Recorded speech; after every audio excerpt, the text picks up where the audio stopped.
Hi everyone, how are you guys doing? My name is Brenda Ons and I am in place today for Linda Pearson. We miss you, Linda. She could not make it today to their show for Southside First, and it is called Echla Gas. That is right. And we are here with superstar Angela Loera. Yes, Angela, thank you so much for being here today. Of course, we are excited that you made the time. Please tell us, what exactly do you do in business? So I do commercial real estate. So anything with buying, selling, tenant representation services, landlord representation, those types of services, anything to do with real estate.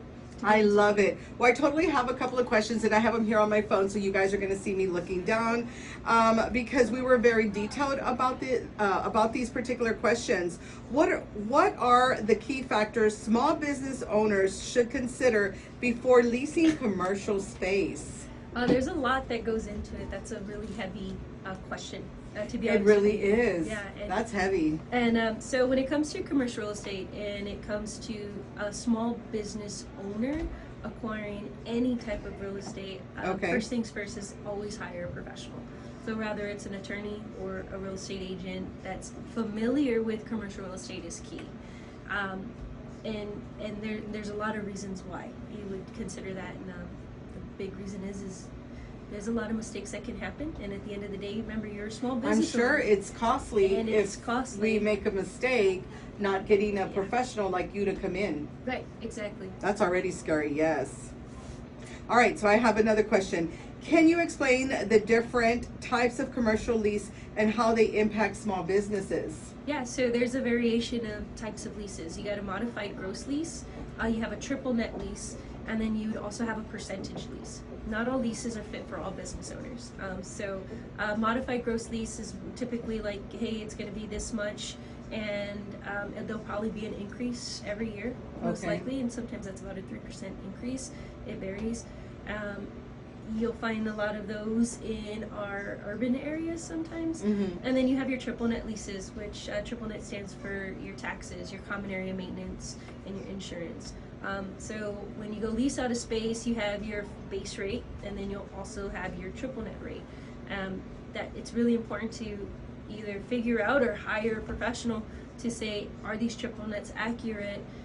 Because of my taxes and the average cost there. So and I'm sure there's a lot of people that they're just not thinking about it, or they might just be in a hurry to get the space and really excited, like, oh my God, I'm gonna have my own place, and really not thinking of the aftermath if they're not asking the right question, or if they just going in signing without reading. Yeah. So having a professional like you to help them out is vital. Yeah, and sometimes it's just having that real conversation with that business owner and saying, hey, look, I understand you can afford this, and it's a blessing being a small business to be able to afford a lease. And a lot of people think, hey, having a storefront, having a physical address and location is my goal, right? That's the American dream.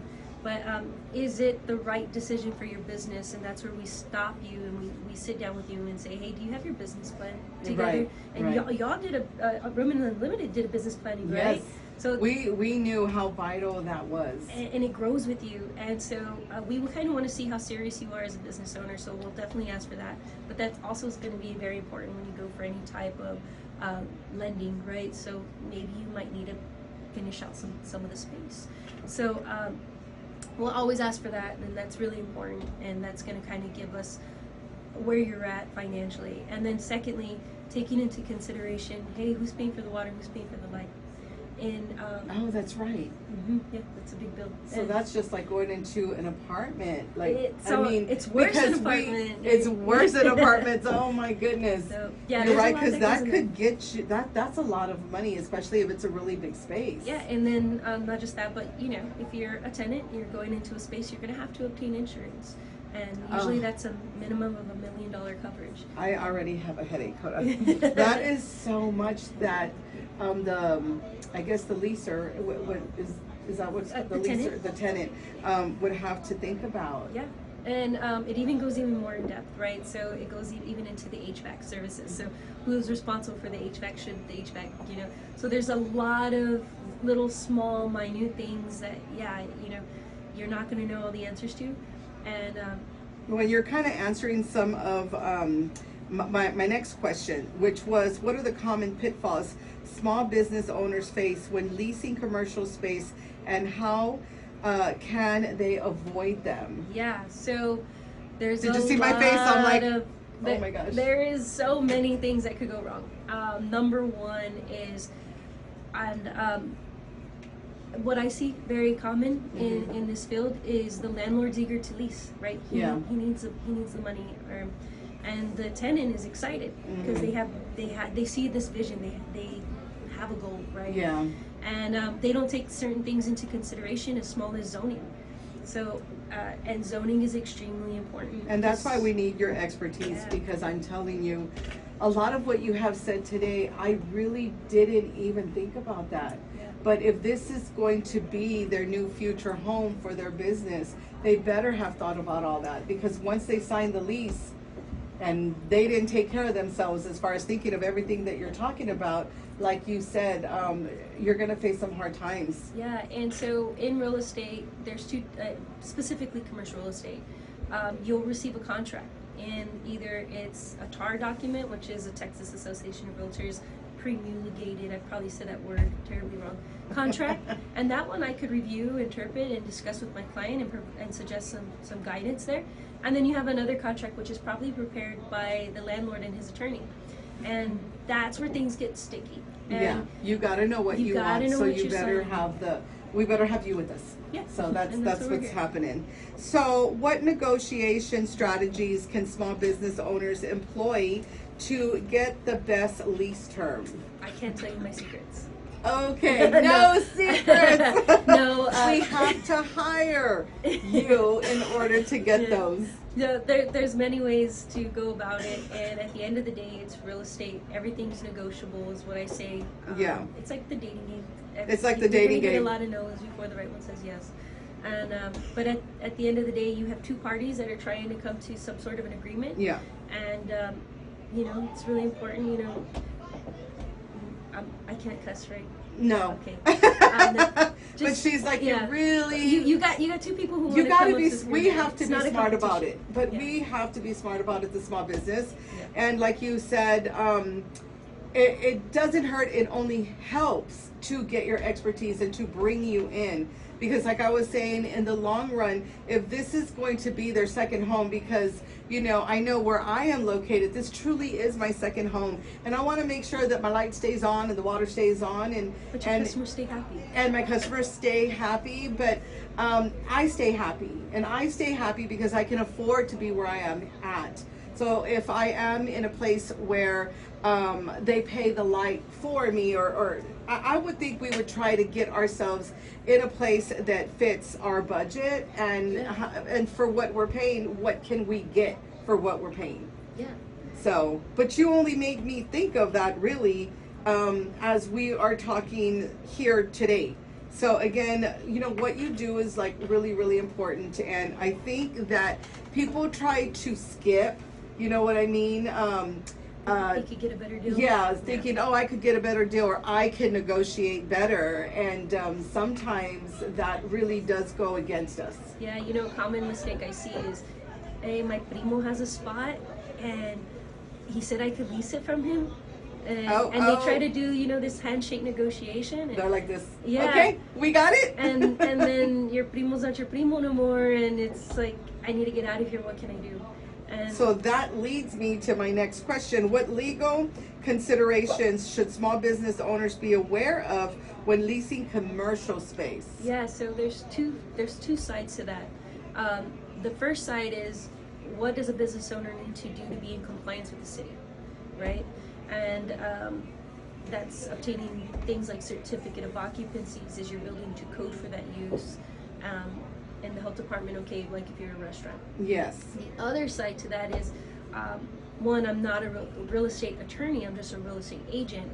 My job is to get you in contact should you need that attorney if something is not right or you need more clarification on something.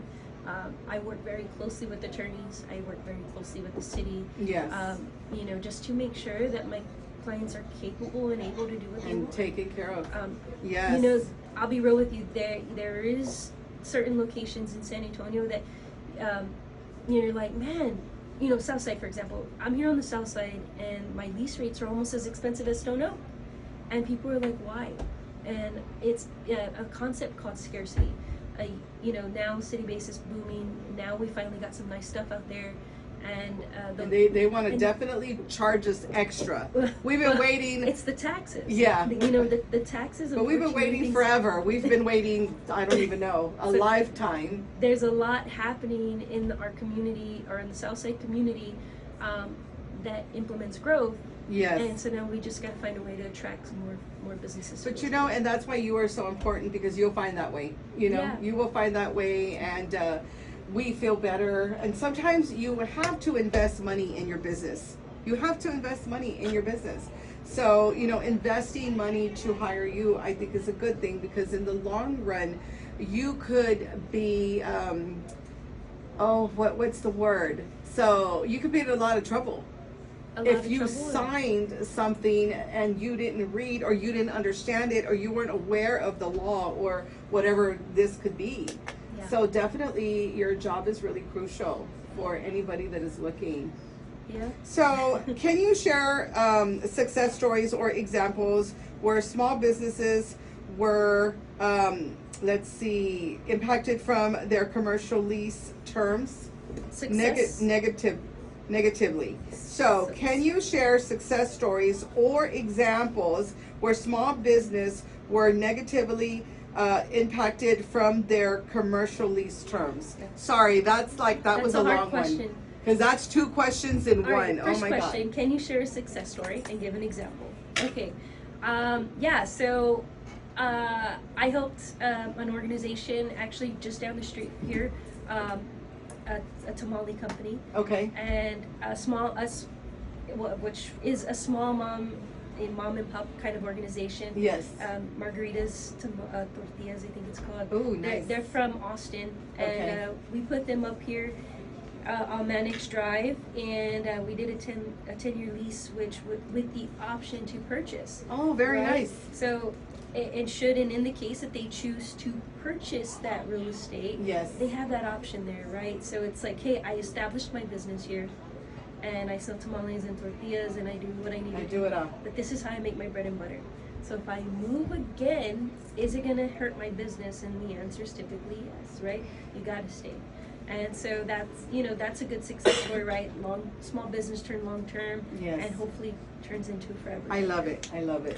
So that must make you. How does that make you feel? I'll tell you, it's really rewarding, and it's a different feeling when you could like drive by and be like, man, I hope that family, or I hope that landowner, find a solution. Yeah. Well, that's what keeps you in business, and I know you have a really big heart, to help others, and this is a great way to do it. Yeah, it is. Thank you. All right, so sad stories. I got a lot of those. No. Oh no. I can't tell you. We'll take maybe one. Okay, one. We want to hear all positive. I can't tell you how many times I receive phone calls. Yeah.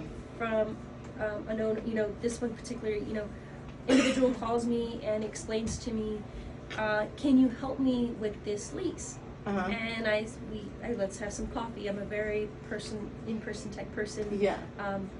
That's just how I am. I like to see mannerisms and get to know a person, because we're going to spend a lot of time together. And I got to uncover that this individual already signed a contract and already started negotiations. Turns out that they invested over $100,000 in improving someone else's real estate and cannot open up their business. It does happen. And it's a nightmare, but I'm sure it does. And it's sad because this person tapped into their savings account to see out their entire Some will go into their retirement, And I can't help this person. And sadly, I had to say, I'm so sorry, I cannot help you. Yeah. And this happened back in 2020, we're in 2024, and they just recently opened their doors. And, I'm hoping that they're doing great, and unfortunately, I don't think so, but that they will do great. So part of what I do for business owners is we do reports, we do an analysis. So let's say you'd like burgers, right? You're like, Angela, I want to move to Tally and 211. You know, my business is on the south side right now, and I want to move out there.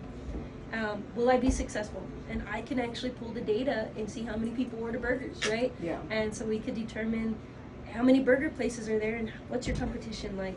So we help you with that business plan, because that's step one, to see your potential growth. Is it possible? Can we do it?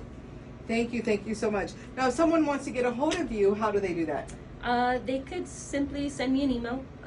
It's ALOERA at verdecommercial.com. They can even look me up on Instagram. I don't know my Instagram thing.